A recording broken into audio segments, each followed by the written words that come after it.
सप्रेम रामकृष्ण हरी। मी हरिभक्त परायण श्री जलाल महाराज सय्यद पुन्हा नव्याने एका नव्या अभंगाच्या संदर्भात आपल्या सन्मुख उपस्थित आहे। आज श्री मदनेश्वर सुवर्णकार नांदेड येथून लिहितात की निरंजनी आम्ही बांधिले घर ह्या अभंगावरती चिंतन आपण करावं आणि ती अपेक्षा आमच्या अंतःकरणात आहे ती पूर्ण करावी।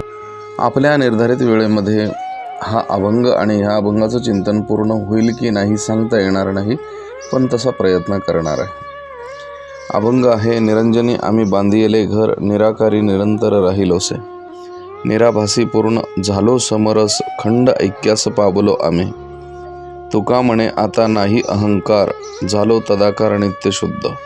या अभंगामध्ये काही मुद्रण दोष आहेत, त्यामुळे हा अभंग सहजासहजी सोडवणं किंवा सुटणं तितकासा सोपा नाही। निरंजनी आम्ही बांधिले घर निराकारी निरंतर राहिलोसे, निराभासी पूर्ण झालो समरस। अखंड असा शब्द प्रिंटिंगमध्ये येत असतो, पण तो खंड ऐक्यास पावलो आम्ही, तुका म्हणे आता नाही अहंकार झालो तदाकार नित्य शुद्ध। ह्या अभंगामध्ये जगद्गुरु तुकोबाराय आपला अनुभव व्यक्त करतात। साधकातून सिद्ध झालेल्या अवस्थेला जगद्गुरु तुकोबाराय पोचलेले आहेत आणि त्या स्वरूपाचा हा अभंग। निरंजनी आम्ही बांधिले घर निराकारी निरंतर राहिलोसे, मानवी जीवनाचं अंतिम ध्येय असावं सुखाची चरमसीमा, आणि ती तुकोबारायांनी प्राप्त केलेली आहे, उल्लंघित केलेली आहे। त्या मर्यादेला, त्या कक्षेला तोडून ते मूळ स्वरूपापर्यंत पोहोचलेले आहेत। अशा स्वरूपानं जगद्गुरु तुकोबाराय लिहितात, निरंजनी आम्ही बांधिले घर निराकारी निरंतर राहिलोसे। निरंजन शब्दाचे अनेक अर्थ निघतात। जसं कोशामध्ये आम्ही जर बघितलं तर निरंजनी हा एक दीप प्रज्वलनासाठी उपयुक्त असणारा, आरतीसाठी उपयुक्त असणारा एक तात्पुरता दीपक प्रकाश योजनेसाठी त्यालाही निरंजनी असं म्हणतात। पण तुकोबारायांचा अर्थ जरा वेगळा आहे। निरंजनी म्हणजे आपण जी पळ घटिका किंवा मग एक पापणी झाकून उघडण्याचा जो काळ आहे, त्यातून जसं अंजन आणि नीर ह्या दोघांचा संबंध जसं तेलकट असल्या कारणानं सहजासहजी येत नाही, ते एकमेकांच्या जवळ थांबत नाही, अशा स्वरूपानं आम्ही एका स्वरूपाला असं पोचलेलो आहोत की आता आम्ही शरीराचा देहाचा संबंध कायमचा सोडलेला आहे। मरण आमचे मरून गेले किंवा मरण माझे मरून गेले, मज केले अमर, किंवा कुडी सहित झाला गुप्त। तुका ही जी प्रमाण आहेत जगद्गुरु तुकोबाराय देहाच्या परे, देहाच्या पलीकडे पोचतात आणि एका अविनाशी स्वरूपाला जाऊन पोचतात। अशा स्वरूपाला जगद्गुरु तुकोबाराय पोचलेले आहेत। निराकारी निरंतर राहिलोसे, मी निराकार असणाऱ्या ते निर्गुण परमात्म्याच्या स्वरूपासाठी प्रयत्न करत होतो, ते मला आज फलित मला मिळालेलं आहे, ती उपलब्धी माझ्या जीवनामध्ये आहे आणि निरंतर कायमचा मी त्या स्वरूपाला जाऊन मिळालेलो आहे।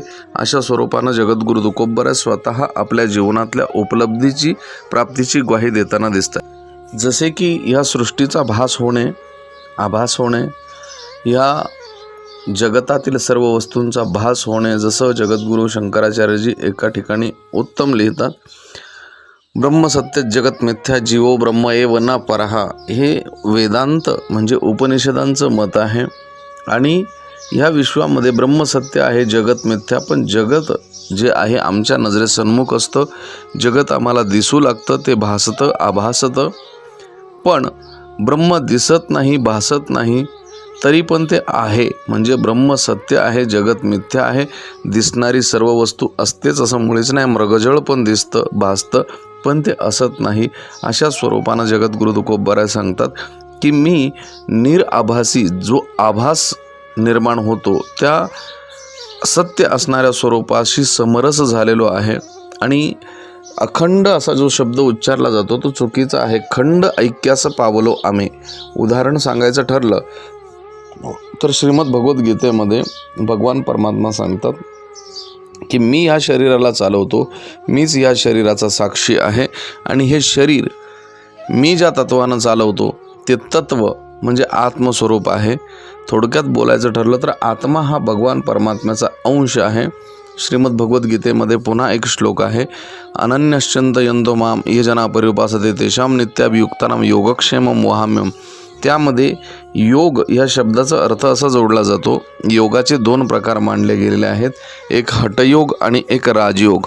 हठयोग ही संदर्भ जो आहे, हठयोग म्हणजे त्रिकूट, श्रीहाट, गोल्हाट, औटपीठ, ब्रह्मरंध्र आणि भ्रमरगुंफा या 6 मुद्द्यांभोवती फिरणारं तत्व आहे. त्याच प्रकाराने राजयोग म्हटलं तर मूलाधार चक्र, स्वाधिष्ठान चक्र, मणिपूर चक्र, अनाहत चक्र, विशुद्ध चक्र आणि आज्ञा चक्र या 6 चक्रांच्या भोवती कुंडलिनी, जागरण वगैरे ह्या ज्या प्रक्रिया आहेत या राजयोगामध्ये आहेत. या दोन्ही प्रकारानं फक्त योग हा शब्द युज धातूपासून निर्माण झालेला आत्म्याला परमात्म्याशी जोडणं. आत्मा हा परमात्म्याचाच एक तुकडा आहे, अंश आहे. तो फक्त खंडित झाला आणि ह्या देहाला चेतना देण्यासाठी या धर्तीवरती आलाय. अशा प्रकारची अनेक उदाहरणं प्रमाण आहेत. म्हणून मी त्या खंड झालेला आत्मा आहे, जो परमात्म्याचा अंश आहे, त्या अंशाला, त्या आत्म्याला मी त्या परमात्म्यात मिळवून दिलेलं आहे. खंड ऐक्यास पावलो आम्ही, जे ऐक्य होतं त्या ऐक्याला खंड झालेल्या अवस्थेतून पुन्हा ऐक्य स्वरूपामध्ये समर्पित केलेलं आहे.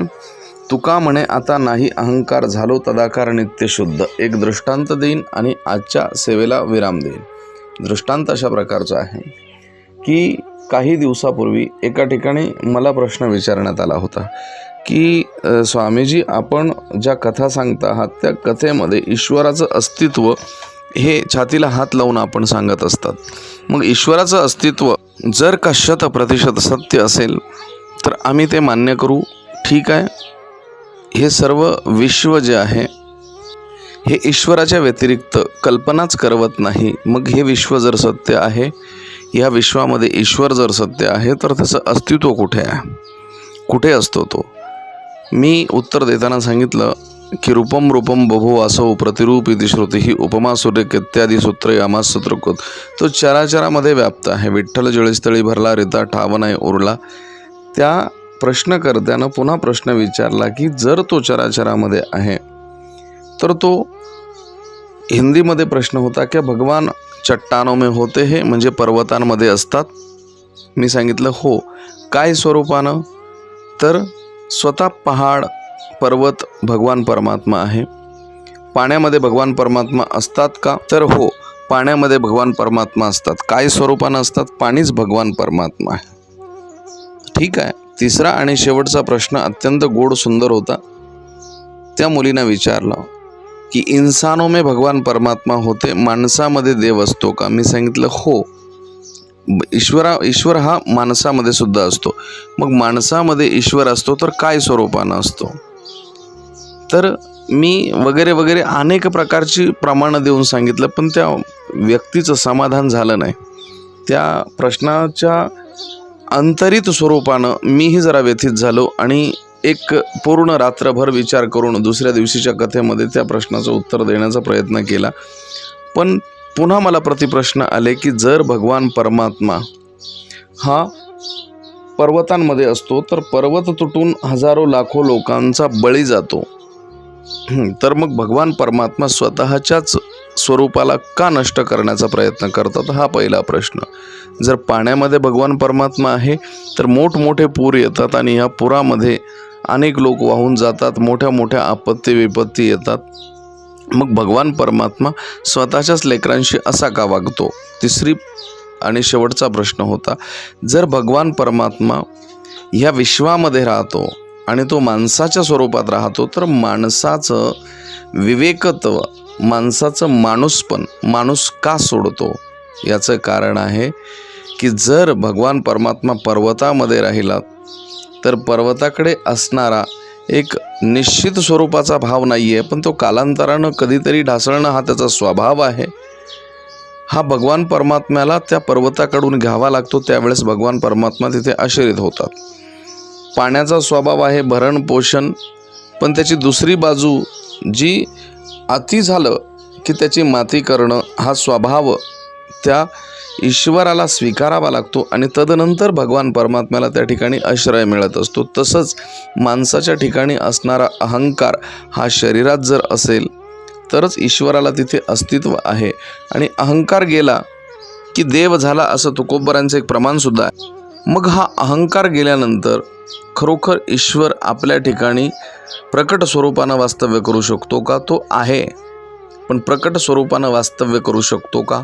कारण शरीर चालवणं एवढंच नाही तर त्याच्याही पलीकडे अनेक शक्तींचा धारक ईश्वर आहे आणि तो या शरीराला प्रदान करत असतो.